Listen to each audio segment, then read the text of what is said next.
తెలుగు ప్రజలారా కళ్ళు తెరవండి. విశాఖ ఉక్కు ఆంధ్రుల హక్కు. నిజం చెప్పాలంటే వైజాగ్ స్టీల్ ప్లాంట్ కేవలం ఒక ఫ్యాక్టరీ కాదు. అది 32 మంది ప్రాణాలు బలిదానం చేసుకుని 22,000 ఎకరాల భూమిపై రాయబడిన రక్త చరిత్ర. ఈ భూమి నేడు విశాఖపట్నం మెట్రోపాలిటన్ రీజియన్ పరిధిలో ఉండటం వల్ల నిపుణుల అంచనా ప్రకారం దీని ప్రస్తుత మార్కెట్ విలువ సుమారు 1.5 లక్షల కోట్ల నుండి 2 లక్షల కోట్ల వరకు ఉండొచ్చని తెలుస్తుంది. నేడు మన త్యాగాలను విస్మరించి 11,440 కోట్ల విలువైన ఆస్తిగా కాకుండా దానిని కేవలం అమ్ముకోవలసిన పాత ఇనుములా చూస్తున్నారు. కానీ తెర వెనుక ఉన్న కార్పొరేట్ శక్తులు మాత్రం దానిని 22,000 ఎకరాల విలువైన బంగారు గుడ్డుగా చూస్తున్నారు. ఫిబ్రవరి 2021లో తెర వెనక జరిగిన ఆ పెద్ద ఒప్పందం యొక్క లక్ష్యం ఏంటి?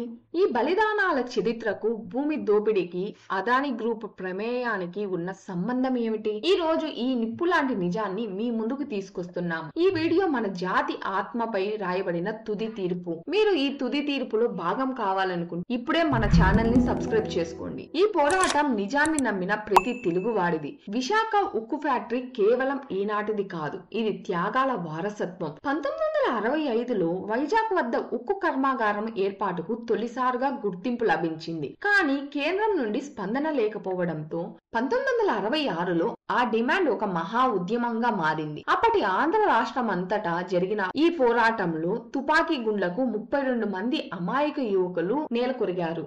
ముఖ్యంగా అమరజీవి అమృతరావు ఆమరణ నిరాహార దీక్ష దేశం దృష్టిని మళ్లించింది. ఈ బలిదానం ఫలితంగానే అప్పటి ప్రధాని ఇందిరాగాంధీ 1971లో దీనికి శంకుస్థాపన చేశారు. మనకి ఇవాళ ప్లాంట్ ఉందంటే అది వారి రక్తం మీద కట్టిన పునాది. ఈ ప్లాంట్ కోసం దాదాపు 22,000 ఎకరాల విలువైన భూమిని సేకరించారు. 1992లో ఉక్కు ఉత్పత్తి ప్రారంభమై ప్లాంట్ కార్యకలాపాలు సాగుతున్నప్పటికీ ఈ మొత్తం భూమిలో కొంత భాగం ప్లాంట్ విస్తరణ, ముడిసరుకు నిల్వ, భవిష్యత్తు ప్రాజెక్టుల కోసం రిజర్వ్ చేయబడింది. కానీ 2004వ సంవత్సరంలో అప్పటి రాష్ట్ర ప్రభుత్వం ఒక వివాదాస్పద నిర్ణయం తీసుకునింది. ప్లాంట్ తన ప్రస్తుతం మరియు భవిష్యత్తు అవసరాల కోసం ఇంత పెద్ద భూమిని వినియోగించడం లేదు, కానీ మిగులు భూమి ఉంది అనే సాకు చూపుతూ విఎస్పి యాజమాన్యం నుంచి సుమారు 4,000 ఎకరాల విలువైన భూమిని తిరిగి స్వాధీనం చేసుకుంది. ఈ తిరిగి తీసుకున్న భూమిని ఉక్కు కర్మాగారం అవసరాల కోసం ఉంచకుండా ప్రభుత్వం దానిని ఇతర ప్రభుత్వ రంగ సంస్థలకు మరియు ప్రైవేట్ నిర్మాణదారులకు, రియల్ ఎస్టేట్ సంస్థలకు కేటాయించింది. విఎస్పి 2002లో బిఐఎఫ్ఆర్ నుంచి బయటపడిన తర్వాత ఒక దశాబ్దం పాటు అద్భుతమైన ఆర్థిక ప్రదర్శనను కనబరిచింది. ఈ 10 ఏళ్ల కాలంలో విఎస్పి దాదాపు నిరంతరాయంగా లాభాలను ఆర్జించి మొత్తం 12,958 కోట్ల నికర లాభాలను నమోదు చేసింది. ఈ లాభాల ఆధారంగానే కేంద్ర ప్రభుత్వంపై ఆధారపడకుండా ప్లాంట్ తన సొంత వనరులైన అంతర్గత నిధులను ఉపయోగించి కీలకమైన విస్తరణ ప్రాజెక్టును చేపట్టింది. ఈ స్వయం నిధుల విస్తరణ ద్వారా విఎస్పి యొక్క వార్షిక ఉక్కు ఉత్పత్తి సామర్థ్యం 3.6 మిలియన్ టన్నుల నుండి 6.3 మిలియన్ టన్నులకు పెరిగింది.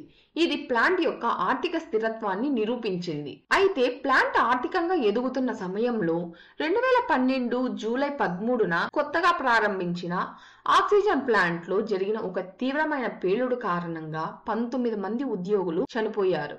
ఈ విషాదకర సంఘటన భద్రతా ప్రమాణాలు మరియు నిర్వహణపై తీవ్ర విమర్శలకు దారితీసింది. ప్లాంట్ ఆర్థికంగా బలంగా ఉన్నప్పటికీ 2016 తర్వాత నష్టాల బాట పట్టడానికి వ్యూహాత్మక లోపమే ప్రధాన కారణం. విఎస్పి నష్టాలలో ఉందనే కథనాన్ని కేంద్రం పదే పదే వినిపిస్తున్నప్పటికీ ఈ కీలకమైన చారిత్రక ఘట్టాన్ని గమనిస్తే లాభ నష్టాలు చర్చ కేవలం ప్రైవేటీకరణకు మార్గం సుగమం చేయడానికి అల్లిన ఒక కార్పొరేట్ కవరింగ్ మాత్రమేనని స్పష్టమవుతుంది. నష్టాలలో ఉన్న సంస్థను బ్రతికించడానికి ప్రయత్నించకుండా వెంటనే అమ్మకానికి పెట్టాలనే కేంద్రం యొక్క మొండి వైఖరి ఈ నిరాధారణమైన ఆర్థిక కుట్రకు ప్రధాన సంకేతం. విశాఖ ఉక్కు నష్టాలలో ఉండటానికి ప్రధాన కారణం నిర్వహణ లోపం లేదా ఉత్పత్తి నాణ్యత కాదు, ఇది పూర్తిగా వ్యూహాత్మక లోపం. ఎందుకంటే ప్రపంచవ్యాప్తంగా ముడి ఇనుము ధరలు పెరగడంతో విఎస్పి దానిని మార్కెటింగ్ రేటుకే కొనుగోలు చేయాల్సి వచ్చింది. ఎందుకంటే దేశంలోని ప్రైవేట్ దిగ్గజాల మాదిరిగా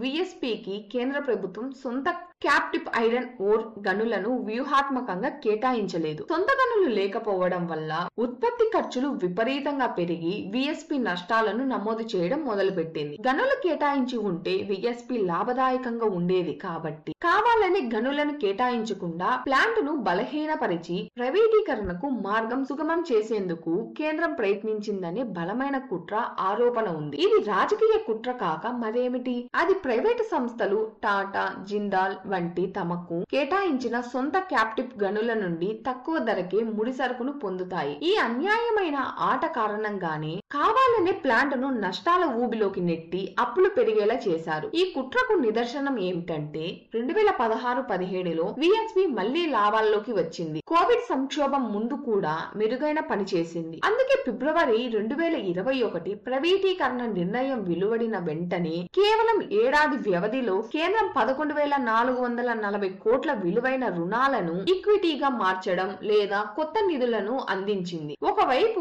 ఇంత పెద్ద మొత్తంలో నిధులు ఇస్తూనే మరోవైపు ప్లాంట్ ను అమ్మేయడానికి సిద్ధపడడం దేనికి సంకేతం?